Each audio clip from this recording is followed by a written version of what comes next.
Hey guys, Cameron with CBM Reviews here, and we finally have an MCU release for the first time in a year and a half since Spider-Man Far From Home.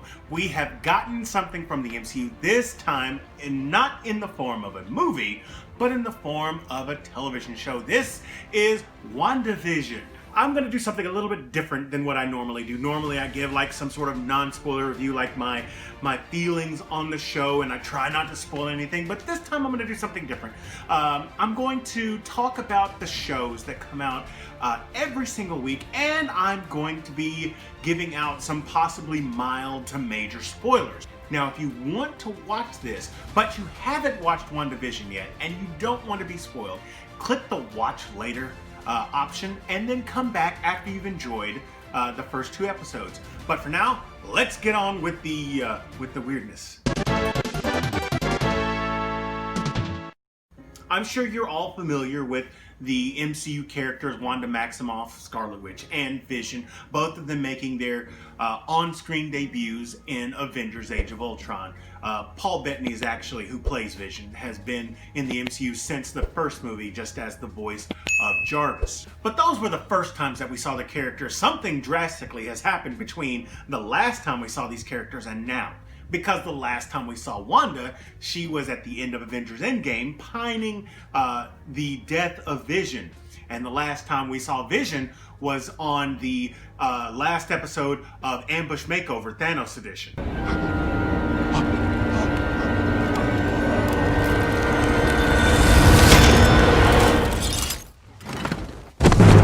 Beautiful. So, Vision's back, and we don't know exactly what's going on and what's happened. So before I talk about the episodes, I want to talk about this structure, which is strange. Most TV shows that are based around a comic book are 44 minutes, which is like network television without commercials, to an hour long. That's going from the CW shows like The Flash and Arrow and Supergirl to the Netflix shows like The Umbrella Academy or Amazon Prime with The Boys. Or you could even go as far back as The Incredible Hulk. Those had hour-long shows. WandaVision hits that 30-minute mark, which makes it feel more like a sitcom. And it does feel like a sitcom because the first two episodes are very much throwbacks. The first episode has an intro that kind of feels a whole lot like Dick Van Dyke Show. And then the episode itself plays out like a Bewitched and I Love Lucy episode. And then episode 2 goes full on Bewitched. And so this plays out like your standard 1950s to 60s sitcom. It's even, if I read this correctly, performed in front of a live studio audience. We're introduced to them and they're just moving into this neighborhood, which like I said, we don't know what's happened between the last time we saw them and now, but you know, they're married and they're looking forward to something that's happening on that date, which is the 23rd. But they don't remember exactly what's going on, which is weird because Vision's like, I can't forget anything, but I don't know what this date is. Now, there are some characters that we're introduced to. One of the characters is the nosy neighbor, Agnes, who's played by Kathryn Hahn. Kathryn is great in this. She plays the nosy neighbor with the side of cynicism so incredibly well. And she comes over and introduces herself, and she helps out whenever there's a snafu. Vision goes to work, and Wanda's trying to make this date special because they're just assuming it's an anniversary. But it turns out that Vision's boss is going to come over. They're having some sort of meeting. So there's the misunderstanding, which those sitcoms back then had. Vision's like, we got to get ready for this special event, this special evening. And Wanda's thinking it's a night of passion, so to speak. Mr. and Mrs. Hart come by, and Vision is bumbling over trying to smooth things over while Wanda's trying to get some food ready. Agnes comes over with a whole bunch of food, and Wanda's messing everything up incredibly. But it's kind of funny. It's very important that I mention Mrs. Hart in this show, who's played by Deborah Jo Rupp. She was Eric Foreman's mom. She was Mrs. Foreman in that 70s show. I love Deborah Jo Rupp. Like, anything that she's in, it's so funny. It's hilarious. And so you're getting a lot of comedy with this. You're also getting it from Paul Bettany and Elizabeth Olsen as well, which she's surprisingly lost her accent. It's gone. We don't know why. I'm sure that it'll be addressed later on. But something happens as far as tragedy goes during the dinner part. They're doing breakfast for dinner, and the boss starts asking a lot of questions, and then he chokes on something, and he's visibly in distress, and Mrs. Hart's like, stop it. And we're thinking that she's talking to her husband, acting like he's playing. But then as he's continuing to choke and he falls to the floor, she just says, stop it, over and over and over again, which is strange.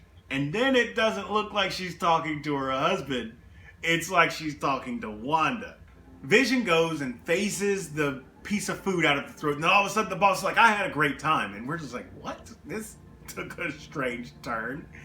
And they leave, and it kind of ends on an I Love Lucy note. And then we get to the second episode, which has an animated, totally ripped off from Bewitched opening, and I'm here for it. I love it.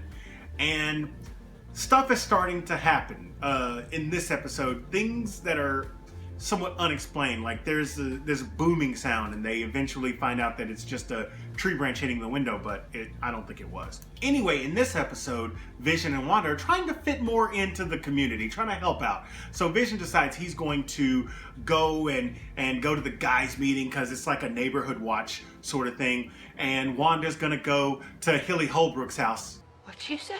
Sorry. She's going to Dottie's house with Agnes, and they're getting ready for this fundraiser for the kids. It's totally for the kids. And while they're there, Wanda meets Geraldine, who I think is going to play a very much more important role in the show, but I don't know what exactly yet. Somebody is trying to contact Wanda through the radio there and saying, Wanda, who is that? What's going on? And we don't know. It's another kind of glimpse into there's something else going on. In any case, there's this fundraiser later on in the episode where they're trying to raise money for the kids, and in this, Wanda and Vision are doing a magic act. There's an accident, and Vision accidentally swallows a piece of gum, and so now he can't really control his normal mannerisms, and he's doing all these amazing things, and Wanda has to make it look like, oh, it's an illusion, this is how he did it, kind of like a Penn and Teller sort of thing, so that the people in the audience don't catch on to something's not quite right with these two. And everybody, for the most part, that has been in the show so far, like all the supporting cast are there, including Mrs. Hart, which is very important, I think. Vision bumbles through it. Wanda saves his tail, and she eventually finds the gum, gets the gum out, and everything's back to normal until they get back to the house. And they're talking about for the kids, and oh my gosh, Wanda's pregnant? How in the hell did Wanda end up pregnant? They had sex. I'm thinking this is to that one time in the comic where she just willed some twins into existence. And this is following that storyline. Another thing that happens at the very end of episode 2, color. We get colorized. Although there were itty bits of color, there was a hint of red in episode 1 where there was a Stark commercial about toasters, which I was like, this is important. I'm gonna remember this. And then in episode 2, there's red with a helicopter that lands in their bushes early in the episode, and then Dottie cuts her hand, and the blood on her hand is red. But then, of course, whenever they kiss, Vision turns red, and it turns everything into color. I was like, I didn't realize I was watching Pleasantville. That's where the episode ends. And there are lots of puzzle pieces here, but we don't have the big picture yet. I mean, there are certain things that I didn't even bring up, like the guy in the beekeeper outfit towards the end of episode number 2. But Wanda's like, nope, we're not doing that, and then rewinds time. It's crazy. But some things that I do want to kind of hypothesize on is Deborah Jo Rupp.